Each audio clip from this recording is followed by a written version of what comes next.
How you can make discoveries in the actor-based false reality. So I'm going to try to walk you through a process that may help you make discoveries. Now, the one that I'm referring to in particular here are my vids on George Armstrong Custer. Now, originally I did this video here. George Armstrong Custer was a fake, and Little Bighorn never happened. Well, it got partially blocked, or maybe totally blocked, but it did not appear in my channel at all here in the United States. So I thought, oh my gosh, I gotta redo it. So I redid it with this one called George Armstrong Custer: The Last Stand Does Not Stand My Test. Now, how did I get to this point? How do you deal with the actor-based reality system or the hoax-lie system and make discoveries? Well, first of all, it starts with an interest.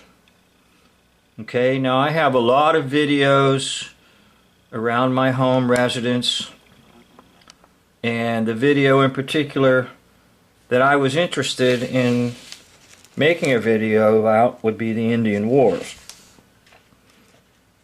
So I have a copy of this the Indian Wars 5-part documentary, and I decided to watch it, all 5 parts.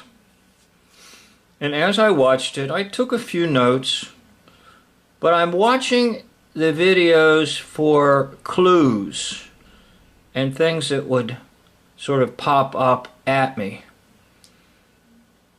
and I could make some discoveries. So of course, one of the most famous events in the hoax Indian Wars is none other than George Armstrong Custer. Because almost everybody knows about Custer's last stand and how the American Indians surrounded them and killed every last one of them.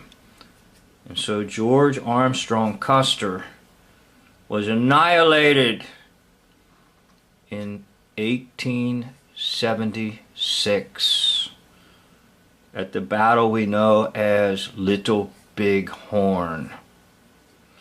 So that sent me on a pursuit of learning more about this hoax character on the stage of false reality history named George Armstrong Custer.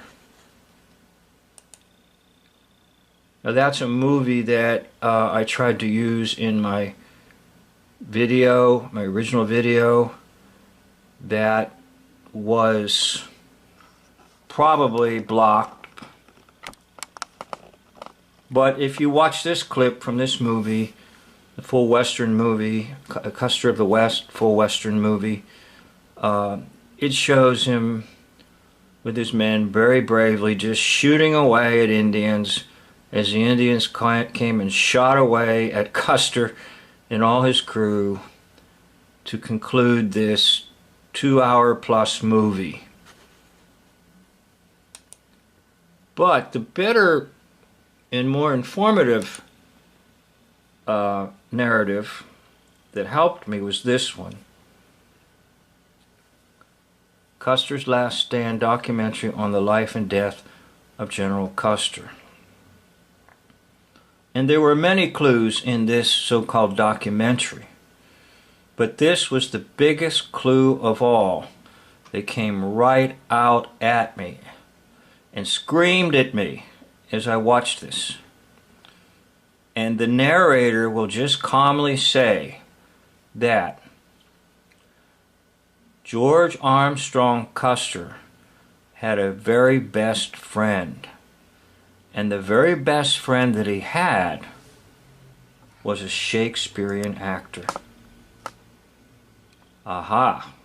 Now you've got something. They're telling you that this actor played George Armstrong Custer. So all of this is occurring in my mind. Okay, I think you've got them. Let's see if we can nail them. So then you know me, if you watch my videos, I like to pick Triaev. And the pic Triaev will show Custer on the left and Barrett on the right. 72% match. Now, one of the other things that I tend to look for is like the nose, the mouth, sometimes the ears. It's hard to get too close on the ears, or just a general impression. So the general impression of this is take a look at the hair on this side. My right would be their left. Take a look at the hair over here on Barrett, Lawrence Barrett. And take a look at the hair over here on supposedly General George Custer. It's almost a perfect match, just the hair. So this is an early photo of Custer here on the left. And obviously that's right when he's getting started in his hoax image that he's presenting on the stage of actor-based reality. And then if you just look, generally speaking, at it and forget the meter and just say, well, what about the eyebrows? The eyebrows look pretty close. What about the nose? In my view, the nose looks almost absolutely perfectly identical. And then, of course, the mouth looks pretty good, too.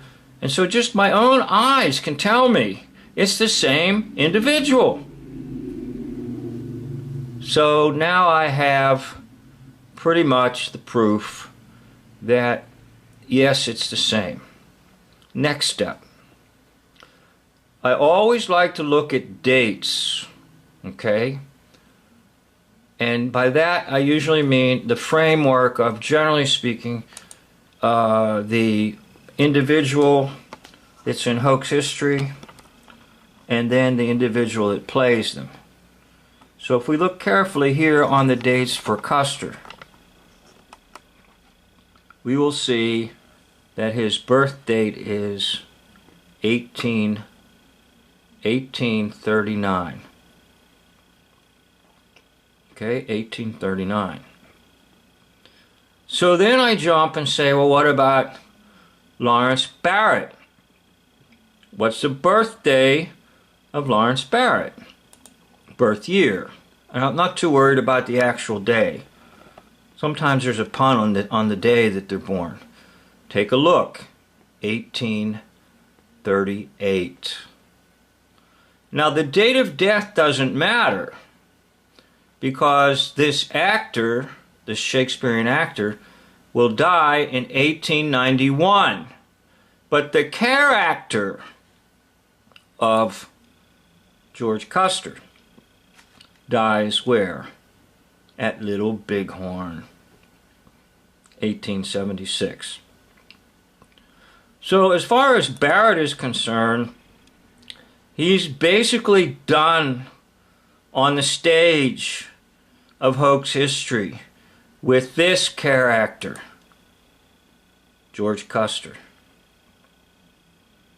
And he, meaning Barrett, can continue his life on the stage playing Shakespearean plays. Or perhaps Barrett will play another role in hoax history and take on another persona in hoax history. Because when they're good, they're good. And they recycle them, and sometimes they'll use them in multiple roles at the same time, if they're really good. An example of that would be the one we know as Abraham Lincoln. This Lincoln will play Jefferson Davis, He also plays John Brown. There's another one that he plays. I forget which one it is. But anyhow, you can take the same actor and put them in multiple roles, possibly even at the same time. So there you have it. And there is how I nailed Lawrence Barrett.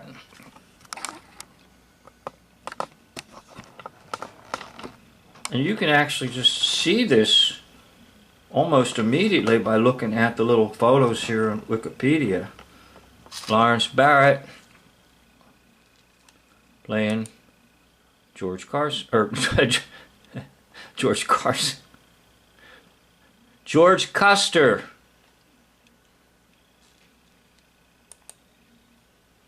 Barrett.